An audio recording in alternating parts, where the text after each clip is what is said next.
Okay, so wanted to do a little garden tour video so that I know what I did in the past, and also for my friend Steve who wanted to see it.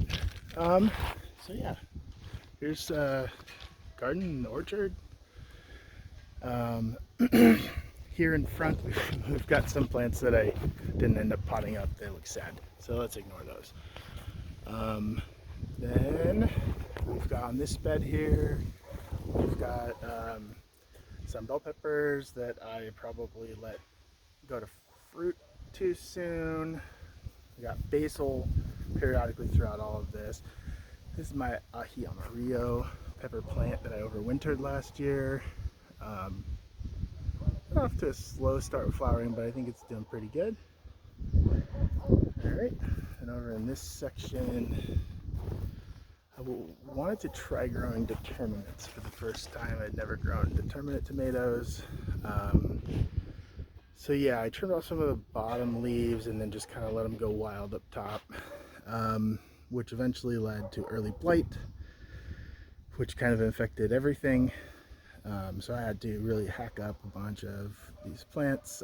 They're starting to do much better again now. But as you can see, these are the Sasha's Altai. I grew this and the Alaska tomato because they're supposed to be super early, and they were. I started everything out in floating row covers, and I learned from experience that I need to make them really tall. First couple of years I was doing like 2 to 3 feet tall.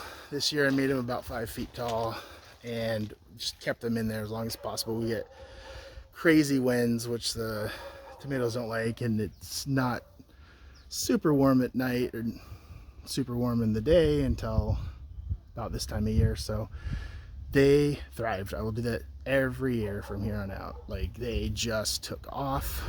I got tomatoes. I was swimming in tomatoes like mid-May. In the past I wasn't getting them until like late July, so definitely want to do that.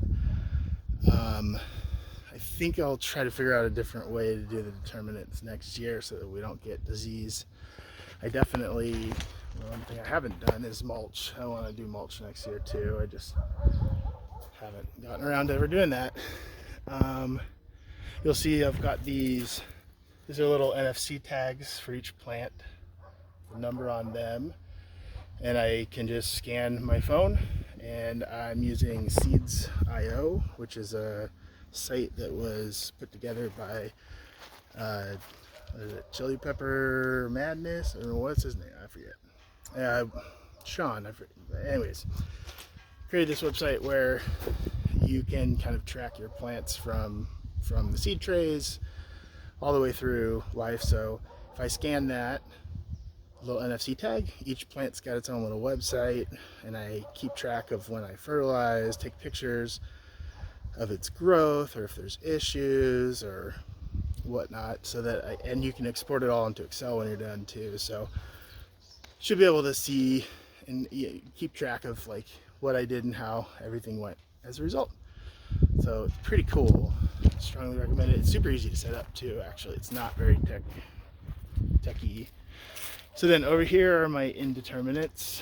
These ones I've always grown on a single stem. I noticed though that like I think I have like 7-foot trellises here, and they tend to outgrow the trellis and need to be lowered and leaned before the fruit at the bottom ripened, which meant that the fruit was sitting on the dirt. So this year I started trying to do double leaders or even triple leaders to see if I could stop that vertical growth a bit. Kind of having mixed results. Definitely have some maintenance to do here, that's for sure. But for the most part, they're doing okay, I think. We got black cherries here, sun peach. This one I started super late. This is Paul Robeson. These two here, Paul Robeson. The other problem with this single stem thing is that like for example, this Nepal here is like super short and stunted, right? So if I move one of the plants over, then it blocks the sun. Or if I move it behind, it's blocking the sun for the one that's thriving. So I put multiple hooks so that I could have inside and outside. And unfortunately, just how things are working this year, I've got moving them in different directions, which is, I think, gonna end up in one big fucking tangled mess, but we'll see. Nepal was like one of my favorite flavor tomatoes. First time actually successfully growing a paste tomato. Let's see. Yep, and then I had these guys I just kind of let die. These are dwarf tomatoes. I was growing in cracky hydroponic systems.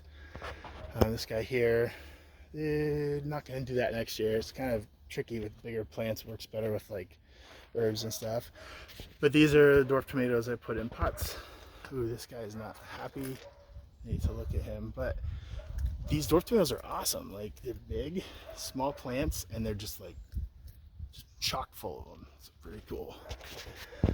Thai chili that I haven't set up with irrigation. Other chili, this is more sun peach. Let's come around this way. As you can see, the determinate forest.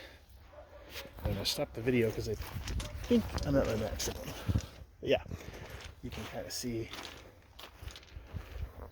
how everything's doing. These little guys to hold up saggers. All right, I will make another video. Okay, over here I've got eggplants, cucumbers, and peppers. These are Italian style eggplants. These ones I haven't pruned at all. These are called E-tender, which are these little Asian style ones. Apparently they're not bitter at all, and you can eat them raw like an apple. Really interested to see how those turn out. I trimmed these down to 4 liters each. Needs some maintenance still. These are, what do you call it? Peros or something cucumbers. So I started these in like March, and I was like just too many cucumbers by like late March. Like, these things put out so much because they're all female flowers and they don't need to be pollinated, so they just crank out cucumbers. They've made some great pickles. Definitely doing it again. Got some dill there to go with it. Over here I got sugar rush peach chili. This is Calgari's whatever Bulgarian chili. Here is ahi amarillo, but this is from seed I grew last year, and all of my peppers were packed in tightly, so I think this one might be a cross. I'm not sure. I'm excited to see. And then we got Cheetos for the wife, and then Scotch bonnet, sweet bonnet, and this is the Charpia. Yep. Here we've got some fruit. Yeah, over there's a Pink Lady apple. This is a plum here, Santa Rosa plum. And we got Pluot, and Pluot over there. That guy got eaten up by a big time earlier, so he's not so happy, but everything else is thriving. We got a Rainier cherry. This is the Double Delight Aprium, which was delicious. Tried to pick most of the flowers off these because they're still new trees. I let a couple go though. I couldn't do it. And we got cherry. No, this is a white peach. A cherry back there. And we got another cherry here, and that is a nectarine. And then we got three sad citrus trees. The only thing I didn't look up was how to grow citrus trees. I don't think I'm watering them enough. Still need irrigation on half these. Still hand watering a bunch. Then over here we got 2 kinds of melon. We got like a cantaloupe style and a honeydew style. As you can see, that's in there. I think we have some volunteers from last year, so excited to see how that works out. And then the loofahs.